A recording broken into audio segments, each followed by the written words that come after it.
been sold the idea that financial independence is all about some number on your account statement, or even worse, that you don't qualify because of where you started out. That's just not true. It's not about some well-kept secret of the wealthy. It's about finding the right information and knowing how to apply it. On the Get Ready for the Future show, we're answering your questions so you can start making real financial change today. The journey to true financial independence begins right here, and it starts with you. Here to help people discover, protect, and share true financial independence. We are rolling through another Get Ready for the Future show. We are glad to have you along. My name is Scott Inman, Janet Walker alongside as we get ready to answer your questions as we do every week on the Get Ready for the Future show. But I'm going to change things up. I'm going to throw you a little curveball to start because I've got a question. Okay. I'm going to ask a question to start off with, and it has nothing to do with finance. As we sit here on our live stream date of November 29th, we're about to turn the page on the calendar again, the final month of 2023, which is always so hard to believe for us.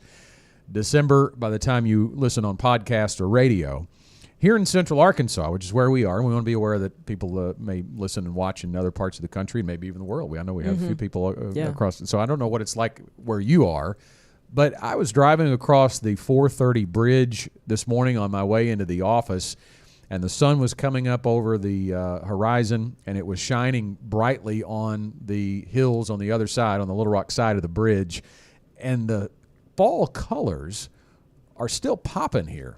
I mean, it's November 29th. Yeah. So my question is for the foliage experts out there, is this, I mean, I'm 50 years old. I don't remember a time where we're about to go into December and there are still fall colors on the trees. So do you want them to send an email with some answers? I think I would like that. Yeah. Unless you can answer it. Well, I can't answer it, but I'll give you my personal experience this year, and then we'll give an email for them to send you their answers on this. Two-way street. So anyway, my daughter is a senior in high school, and so, we're doing the whole senior pictures thing. At some point in the year, you have to do that, and she had decided that she wanted to do fall pictures. So we looked at the calendar and we talked with the photographer, and she's like, oh yeah, fall pictures, okay, last weekend in October. So we mark it on the calendar. Well, actually, no, we marked it the week before that, and then it came torrential downpour, and we wound up having to move it a week later than we had, and we thought we're gonna miss everything because that was supposed to be the peak. Well, it wound up there wasn't hardly anything turning. We had to call one of our team members here at GenWealth had some trees in his backyard that were starting to turn, and we went over there and did them because the place that we had planned to go wasn't ready yet. And then a week later, everything was gorgeous. And here we are now almost a month from that, and it's still just beautiful. Yeah, so two-part question for people to email us with the answer. Is this the latest in recent memory, and why? I'd like to know why. There's got to be somebody out there that has a theory on that. You can email us, show@getreadyforthefuture.com. We'd like to read the answer to that. You could also text us the answer if you have it, or call and leave a voicemail, 501-381-5228. I like this. We're using our platform not only to help others, but for others to help us. We're education-driven, and Scott wants some education about leaves. Yes. What's the old saying? Inquiring minds want to know. That's right. All right, so we're going to get into the question and answer portion. Why you're here. We start with Brent from Fayetteville. His question is, I'm 35 and still renting. I've always heard people say that renting is throwing away money, but I haven't heard that as much lately, maybe because interest rates are so high. What is the lost opportunity cost of delaying home ownership? What are the cons of renting for an extended period of time? Is equity still a priority in this type of high interest environment? Great question, Brent. And, when you think about decisions to rent or buy being based on the current interest rate environment, I think you have to be very careful on how you assess that. I know there's a term in investing called recency bias. If you think that your high water mark on your account is great, which everybody does, then when it goes down, you go, wait a minute, everything was going straight up. Why is it going down now? It's hard to remember perspective in the long term. And I think the same is true, Janet, for interest rates. When we talk about interest rates being high, well, relative to what? Yeah, and Scott, you and I are of the same generation, and so when we were growing up, our parents had double-digit interest rates that they were paying on their mortgage. I remember my grandfather, he was at the stage of life where he was earning interest instead of paying it, and I remember him sitting me down and going, honey, you got to get you one of these CDs. I'm getting 15% on mine. And so, but my dad was like, yeah, he's getting 15% and I'm paying 15%, you know, because it was just where we were in the 80s. And personally, I know that we have paid as high as 7% interest, and then we were able on our house that we're in now, and man, we're in countdown mode to get that joker paid off, but we're not quite there yet. But anyway, on the house that we're in right now, we got in at a higher rate, but then when rates dropped, we refinanced, and we're under 3%. And so it doesn't matter to me what the rates are, because we're in and we've got that locked in. So I do think there's a lot of perspective that's necessary on that. And I think about, like, my parents paid the house off in the same month that I graduated from high school. And what if they had waited, you know, to be able to take that step? What if they had waited just because interest rates were high? They had no idea when they would decrease, and in their case, the timing of this, and then to be able to utilize that money to help me in college was perfect timing for them. And what if they had not, you know, gotten into the home at the time that they did? Yeah, and if you focus too much on interest rates, it's real easy to forget the fact that homes are going to appreciate in value over time too. So if you wait for those interest rates to decline, you're also going to be paying likely more for a house in 5 or 10 years. Now, that may not be true for some inflated markets. We've seen housing values crash, obviously, but certainly in more affordable homes, what would be considered a starter home, and I guess it's debatable on whether that's even affordable anymore. There are more people getting pushed out of that. But those are going to likely just steadily increase over time. So you're going to be paying more for your house if you wait for interest rates to subside. So I don't think making a decision on whether or not to buy or rent should be made solely on what interest rates are. But as you mentioned, Janet, you know, how long are you going to be making that mortgage payment, and how important it is to be done before or by the time you retire. Now, you know, we don't know how old. Oh, he did tell us, 35. So if he's going to plan to buy this and it is his forever home, or there's going to be a way that he purchases a home in the future that doesn't increase that length of mortgage, you know, 30 years. If he does a 30-year mortgage, that puts him at 65. So you don't want to keep waiting for a long time. And we are advocates of a shorter time period, but just to use the typical, you know, 30-year time that a lot of people get, then that's something that you do need to be very aware of, the time period. Scott, another thing you and I talked about on this is all the stuff, that's the technical term, right? All the stuff that you need when you get a house. And so I would ask you, Brent, what type of renter you are. And what I mean by that is, when I was in college, I had an apartment, and I didn't have to do anything inside or outside the apartment as far as maintenance or lawn care or anything like that. I then went to a duplex, same deal. I wasn't responsible for any of that. And then I went to a house, and it was like, I need a lawnmower. I need a garden hose. I need a shovel. Daddy, do you have an extra shovel I can borrow? You know, like everything. And I was kind of joking with you, Scott. It was like, you almost need a housewarming shower, because you need all the stuff that people give when you get married. But it was like, I don't have the husband, but I did get the house. Can I get some stuff, you know? And so there is a lot to budget for in that process.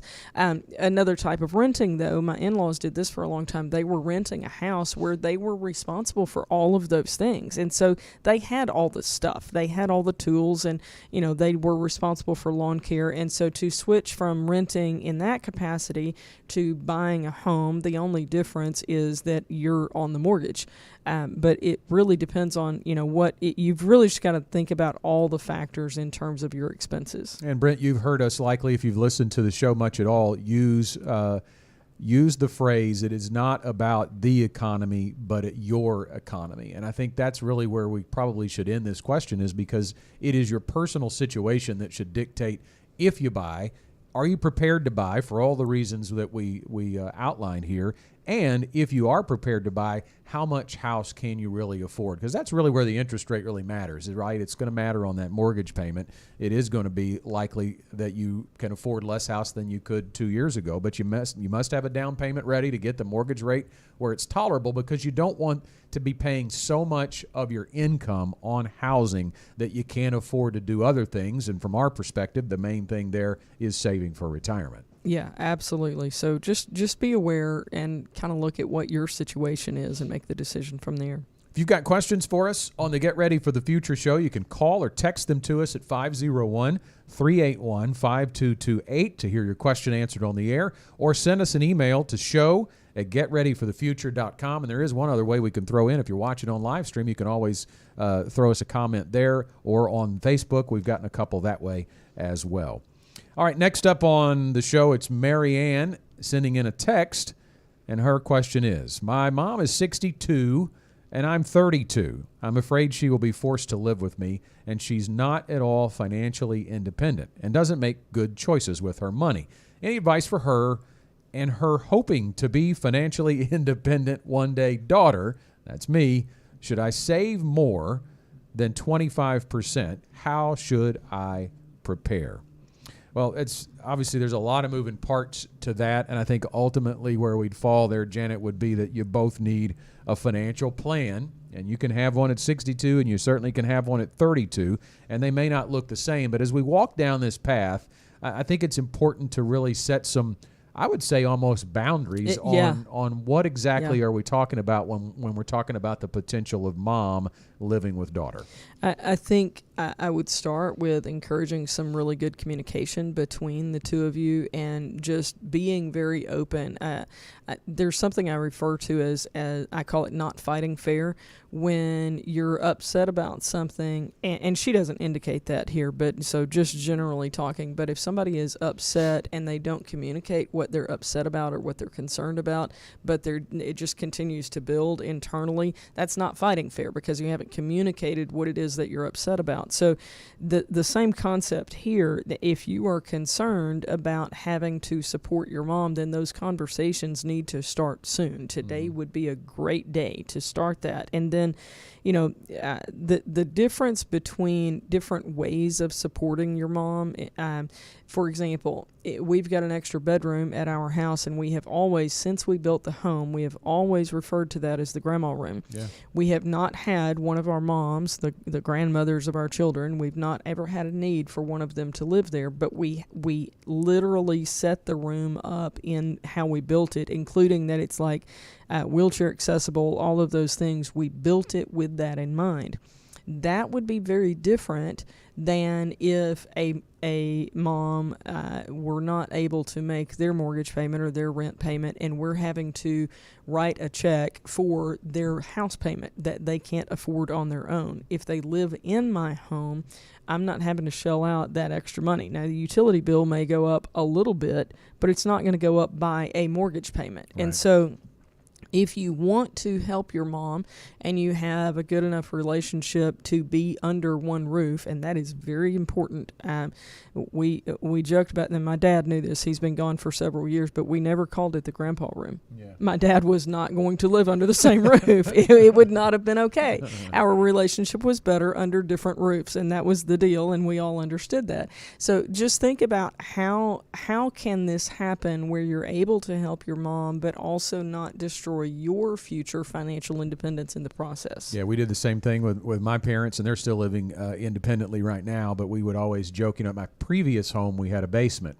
Yeah. And I told them I was going to stick them in the basement because that was the place. But, it wasn't the ideal place, right, because there were stairs and not a lot of windows. But there's a roof. You don't want to stick your parents in the basement. But now we've actually got a pool house. So they've upgraded, right? There you go. They've got a better place to stay in the new home. But, yeah, I think that matters. I mean, if you think about mom, we do need to zero in on the part of the question that Mary Ann says that her mom doesn't make good choices with her money, because I think that's where we probably attack. Key.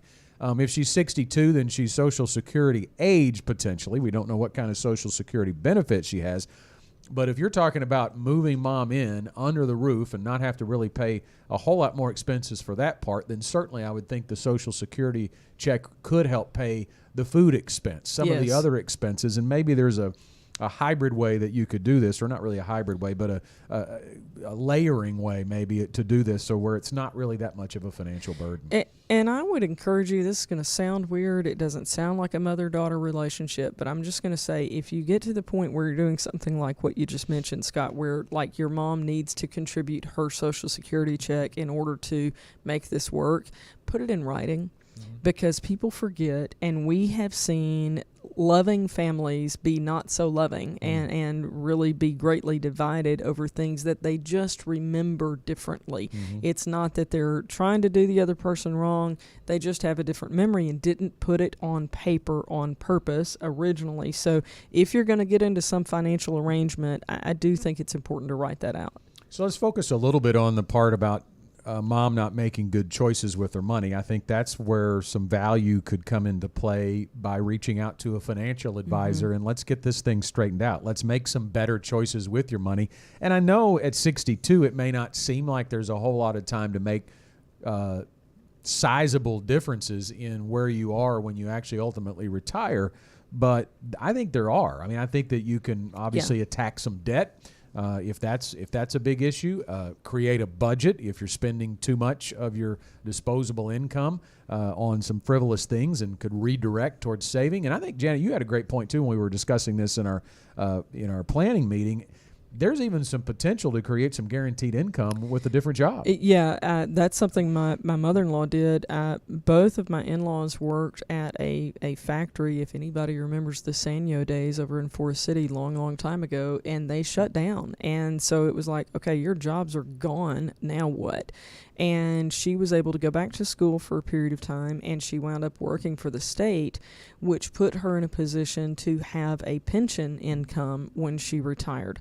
She worked, well into her 70s and, just continued to work longer. So there came a point when she was collecting Social Security and still working. But that pension and Social Security combination made all the difference in the world. And at 62, if your mom is not, already in a job that creates a pension, we're not going to have a huge pension by the time she retires, whenever that might be. But even a few $100s of additional guaranteed income is a difference maker in the future. So that's just another possibility to consider. If mom's health is still good at 62, that doesn't mean she's at retirement age right now. I mean, you could potentially work a lot longer than maybe you guys are having discussions about, even into your 70s. And, I've got one client that doesn't want to stop working, and she's still in good health, and she's over 80, right? Yeah, and they are starting to talk about with her kids, what does that look like after? And then the other thing we don't know about Marianne is that we don't know if she's married and she has kids and, what her financial obligations are. Certainly don't want to neglect that. And essentially what you're becoming in that what we call the sandwich generation, where you're starting to still have kids at home potentially, but also have to start looking at taking care of your parents, whether that's physically or financially, if that's something that's on your radar. You are essentially going to have to look at that like you are now the parent. I know that's kind of hard because you're never going to look at your parent and think, I'm the parent in this relationship. It's hard to do, but I think when it comes back to that boundary discussion that we were talking about, you really do have to treat it as if you're the parent in that situation. Well, and maybe you need to say it differently to yourself. You're the decision maker. There you go. I agree, Scott. You would struggle with calling yourself the parent, but you are the one. If you're the one who's financially responsible between the two, then you're the decision maker with regard to finances.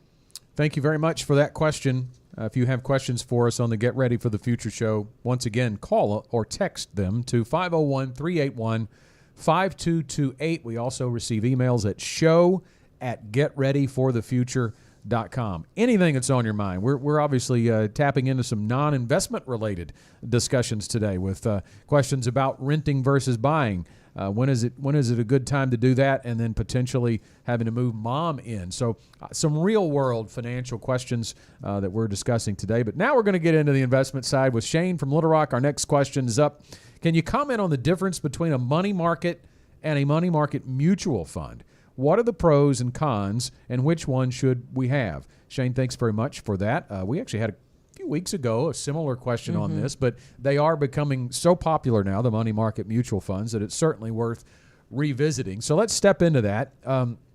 First of all, if you take a look at a money market account, because they are confused a lot, I think, with our clients when we are discussing this, because we are using a money market mutual fund more than we have in the past because of interest rates being where they are. But many people hear money market and they think of their savings account, right? Because many banks offer a money market account, and you put cash savings in there. It draws an interest rate. The principal is protected, and you'll get that little bit of interest rate, a little bit of yield on your account. So a money market account is different than a money market mutual fund, because a money market account is bank offered, completely liquid. You're going to be able to tap that anytime that you want to pull it over to your checking. Obviously, you can do that on apps these days. It doesn't take very much time at all to access it. The interest rate is dependent upon the bank. Now, it's going to be tied more than likely to whatever the Federal Reserve base rate is, but that interest rate can vary from bank to bank, as you probably have had experience, and it often requires, Janet, a minimum balance. So let's contrast that now with a money market fund. With a money market fund, they're going to invest in low-risk assets. So things like treasury bonds, CDs, short-term, high-quality corporate bonds. They're going to have maturities of less than a year, so it's a short-term instrument. Corporate bonds, short maturity, high quality, short-term future of corporations is pretty predictable in the short term, so that makes them feel a little bit more secure about the future of this type of investment. And they're looking at the capital strength of the corporation. How strong are they? Treasury bonds, the gold standard for safety. So what you're looking at here is a lot of stability, but there's a little bit more going on in the money market fund than in a money market account. They've got a fixed price of $1 per share. That's going to stay constant. You do need to understand that it's not FDIC insured. Yep. And there's not a guarantee, so there are some differences to consider. But I think, Scott, we would draw people's attention more to the question of, is this the type, whether we're talking about a money market account or a money market fund, is this the type of place that you need to put your dollars? The answer is sometimes yes and sometimes no, because it depends on what the purpose of those dollars is. So as an example, if you're talking about something short term, that it's more of a savings instrument or savings purpose for those dollars, as opposed to longer term as an investment purpose. And we would usually draw that line at about a 5-year time period. So if it's less than 5 years, okay, this is a savings vehicle. If it's more than 5 years, we tend to look more into investment vehicles. And so that's where we would draw away from something like this and look at something that's more growth oriented. But like you said, Scott, right now the rates are looking, pretty attractive, and that's why people continue to ask about such things. Yeah, and one of the main reasons we would say it's not wise to put your long-term investments into a money market mutual fund or money market account is because over the long term, it's not likely to outpace inflation. Right. Now, right now, we are in a very unusual time where it is. Many of those accounts are yielding around 5% when the inflation rate has now dipped to 3%. So that's partially why it's very attractive right now. But over a long period of time, that is not likely to happen. So let's kind of address the second part of Shane's question, which you've already started to do. Which one should we have? I don't think there's, we've laid out the pros and cons between the two of them.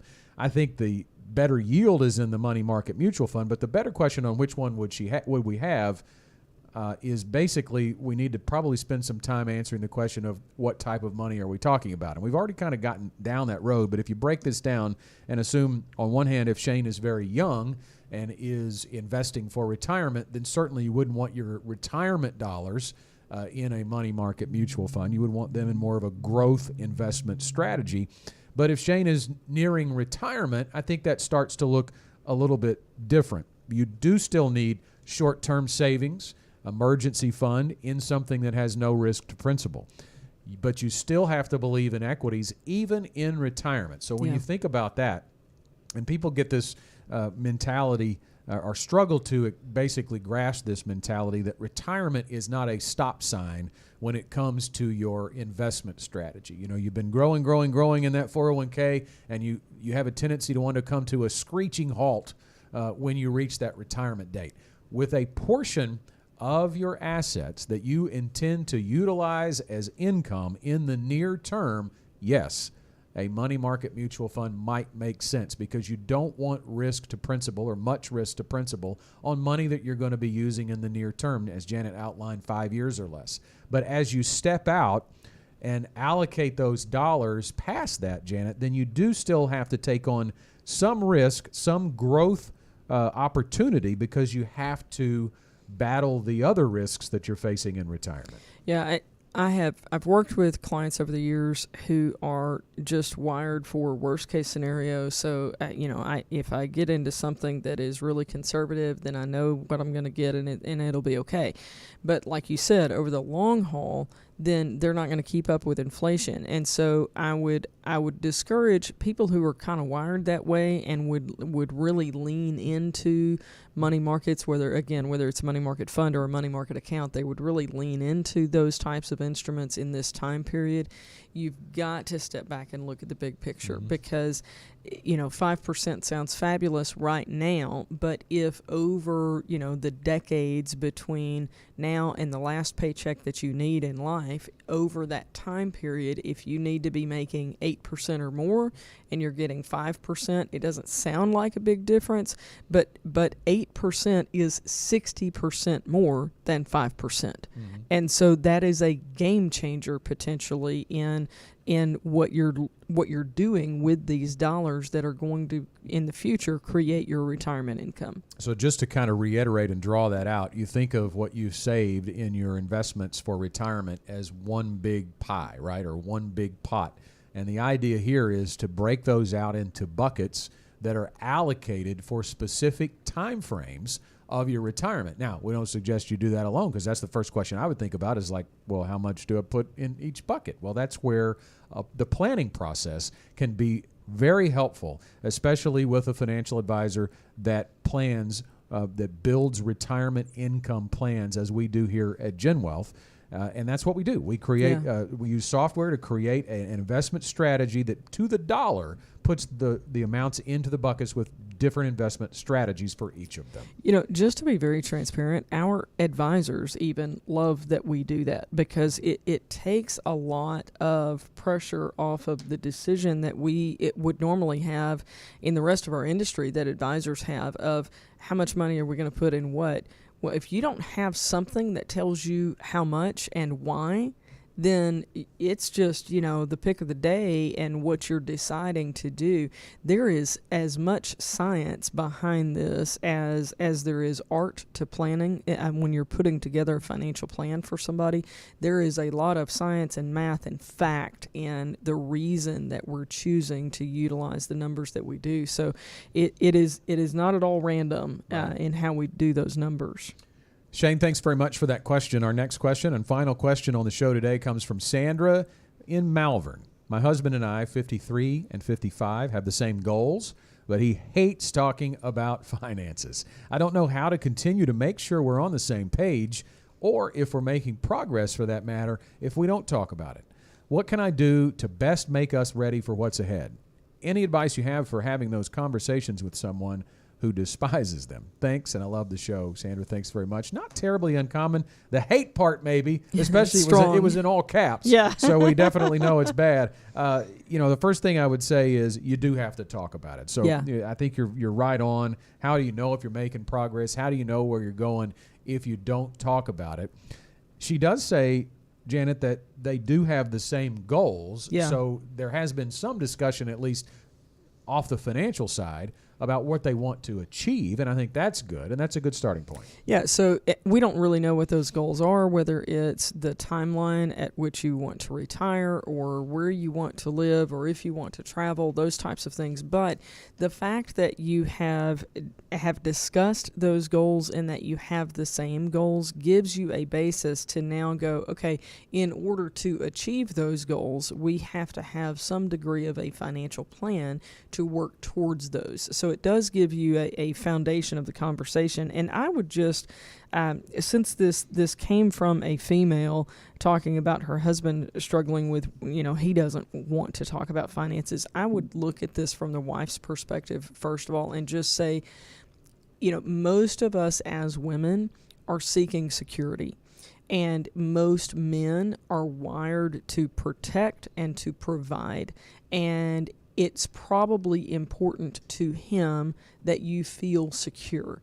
If that is the case, if you can kind of check those boxes on, yes, I need security, yes, he knows that, and yes, he wants me to have that and feel secure, then I think that's the basis of the conversation. It is not, honey, would you please sit down and talk about money? Like, you don't ever want to talk about this and we've got to do it. It's not bullying him into the conversation. It is asking him and letting him understand how important this is to you, and asking him if he would, for you, have this conversation, because it will cause you to feel more secure about your finances. We talked about at the open of the question how common this tends to be. You know, we think about a meeting room. It is very common for one spouse to really be involved more on the financial side than the other. I would even say, because studies have shown one of the number one reasons for divorce is arguments about money. Yeah.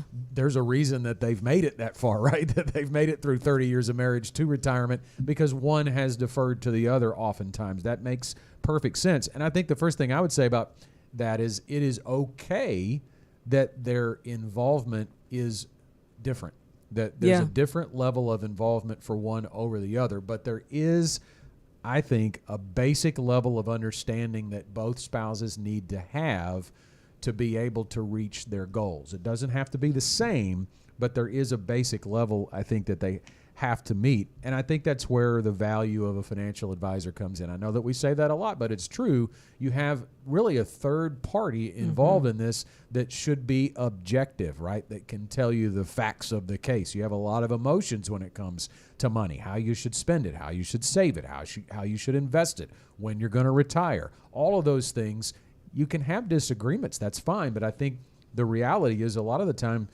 Janet, when we're in a room in an initial appointment with clients, we are in the role of counselor as much as we are anything. We do a significant amount of marriage counseling because it deals with money all the time.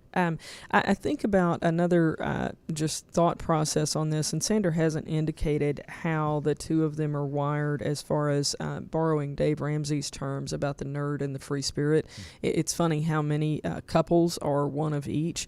So we don't know if you're both nerds or both free spirits or what the case may be. I have a feeling that at least you have the nerd element in you in terms of planning for your financial future.